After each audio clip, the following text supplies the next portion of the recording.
How's it going, guys? I just wanted to know what your changes are going to be for professions for the new expansion. Are you guys going to fix up the profession bonuses? Because I know that gathering professions, they really don't give too much.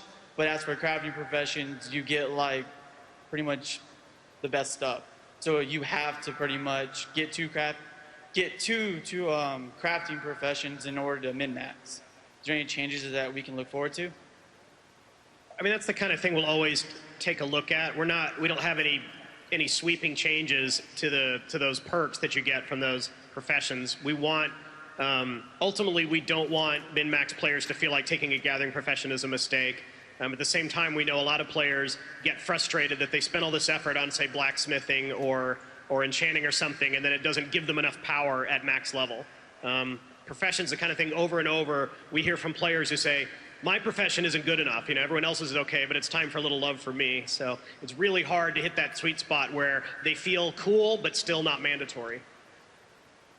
Also, with professions, if our quivers for hunters, if quivers are going to be displayable, will then leatherworking go ahead and be able to make quivers again or ammo bags?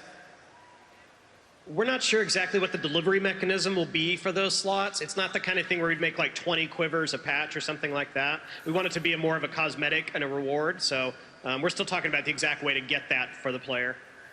Yeah, and from a visual side too, like we were literally just talking about how we want to add those things to all classes. So, you know, ammo pouches and quivers for hunters and tomes for paladins, and I think we need to kind of carry that across all classes and make them very unique and find a way to do that in a way where it's cool for gameplay but also works for the visual capacity. So. Thank you. Thank you, guys.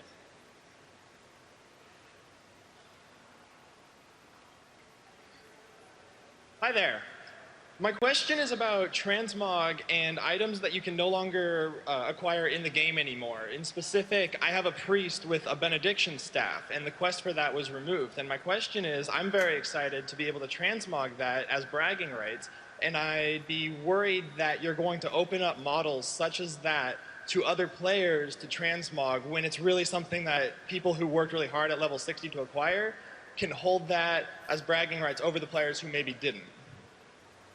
Yeah, situations like that are really tough because, as you said, some players went to the effort and want to make sure they, get recognition of the fact that they did it when it was hard. But then there are other, surely no one got rid of their benediction, but there are definitely cases along the way where people had no idea we were going to do transmogrification. 2 years ago, I wouldn't have said we would ever do it.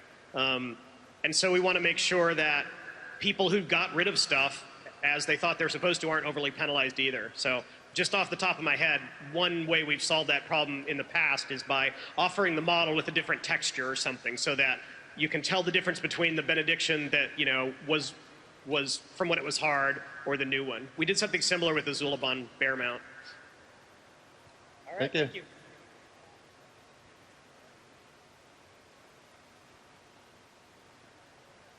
Hi there. I'm Iris from the guild Tempest on Windrunner. And thanks, Adam. I would like to say, on behalf of all Ret Paladins, sorry for crying all day, every day on the forums. It's ridiculous. Thank you for doing your best to balance a class that's constantly changing. And I'll give you the respect for that. If you can deliver the RNG changes that you promised to make us more regular in our DPS so that we don't have a 5K window, then I'll be content. My biggest issue looking at this, though, is that with the 90 tier on our new talent tree, there's an obvious choice for Ret in the Holy Avenger ability, I believe it's called, which looks just like a flat DPS up because of that holy power acquisition. If you give us that, our DPS is going to skyrocket, and then we're going to get the nerf bat again, and we're going to completely reset the cycle of hatred. Just don't nerf us, don't buff us, please. We're so close to being balanced for the first time since ever. So just let it happen. Get rid of that. Let us be at peace. I'm fine with middle DPS.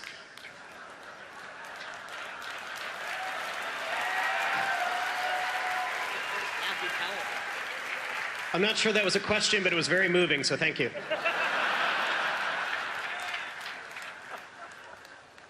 I mean, if your question was about the level 90 tier, then the intent is that all three of those powers be relatively similar DPS increases or throughput if you're a healer. And we feel like we have enough knobs there to hit those spots. You know, the numbers we put up today haven't been through PTR, haven't been through rigorous testing, so we can continue to tweak things. There's no saying that Guardian of Ancient Kings needs to last the same duration or have the same cooldown that it does today. And we have ways of buffing the other two as well.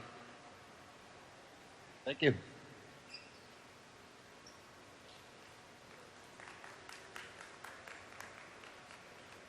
Hi, my question is about wind shear. Now, you're nerfing it for resto PvP. Do you intend to have them make a trade-off or to not let them have it? I think ideally we don't want them to have it. Okay, in that case, why don't you just hardwire it into the spec masteries so then enhancement and elemental don't have any effect? I mean, that would have been another way to go. It's tricky when we make changes like this, and this is a fairly big change, to not feel to players like we're redesigning everything. And when their talents change is one level of change, when their passives change, when core mechanics change. This one, by tweaking the talents, we thought was a pretty easy change that players would kind of get, and yet still leave them the option if they really feel like they're dependent on wind shear, they can still get it today. In 5.0, that may be a good opportunity to just take it away from them, and I don't know if we've made that decision yet. Okay. Thank you.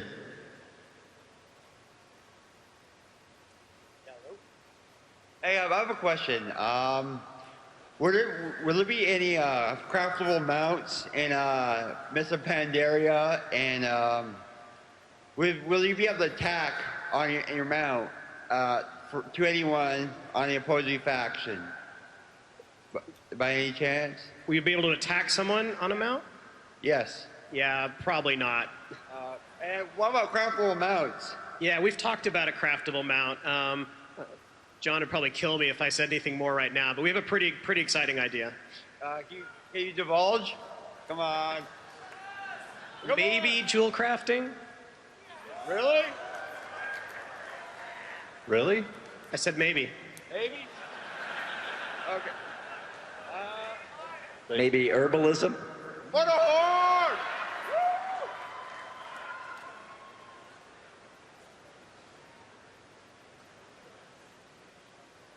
A shout out to Rebellion on Cho'Gall.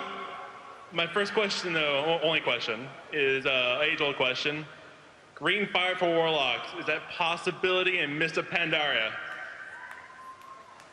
Yeah, it's definitely a possibility. Let me explain. Technically, we came up with the design for the minor glyphs, and one of the very first things we wanted to do is change spell effects, which we thought would be really cool. You know, I think we even talked about, the blue fireball or green, things like that. And technically, it's just very hard for us to do that right now. We basically have to make an entire copy of the spell, which I know is a lame excuse because it doesn't directly affect you guys, but it is something we just have to solve first before we can let players customize their spells to that level, which I think would be really cool.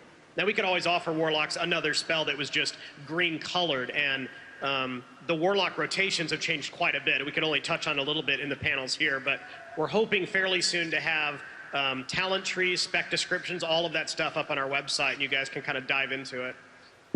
Thank you. Thank you.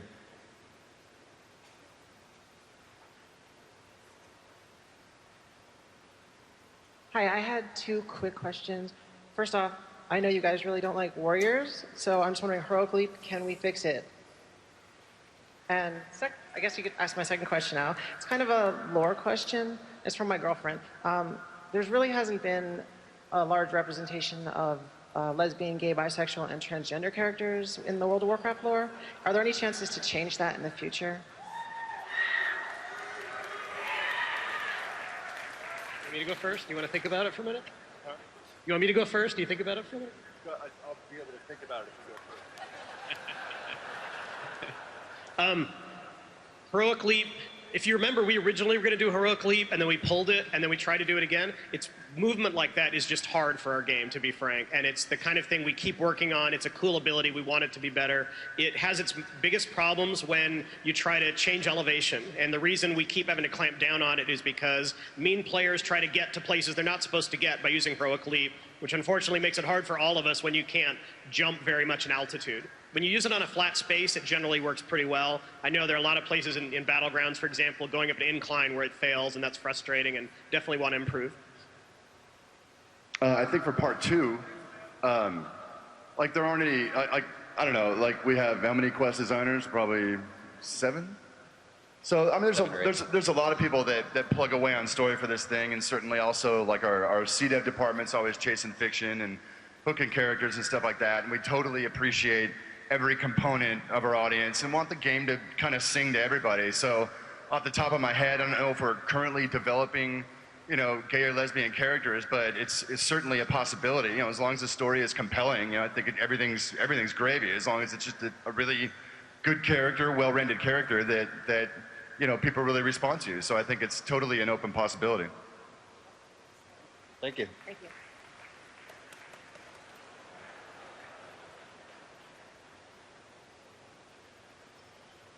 Hi, my question is in regards to the benefits and negatives of 10 and 25-man raids. It seems that in a 10-man model, there are huge negatives with class representation, wasted loot, like you can get all male for an entire run, and I was wondering if there's a possibility of maybe moving the 10-man model to a 15-man model to have more representation, more balance on the developer side for raid mechanics. And if not, maybe making some kind of smart loot system that would disallow, for instance, mail to drop if you didn't have any male users in your raid. I think it's more likely that we would go down the road of trying to make the loot dropping slightly, vaguely intelligent. Going up to a 15-man raid, while it's actually something that we've discussed on occasion, is very difficult for players, right? Because if you got your 10-man guild out there and you've got your steady core group of raiders, it's really hard to say, oh, by the way, you're going to have to recruit another 5 to keep doing the same kind of thing you've been doing before. Especially if it's for the reasons of, you know, that way you're more likely to have somebody that wants the mail. That's sort of a hard thing for people to swallow. Thank you. Thank you.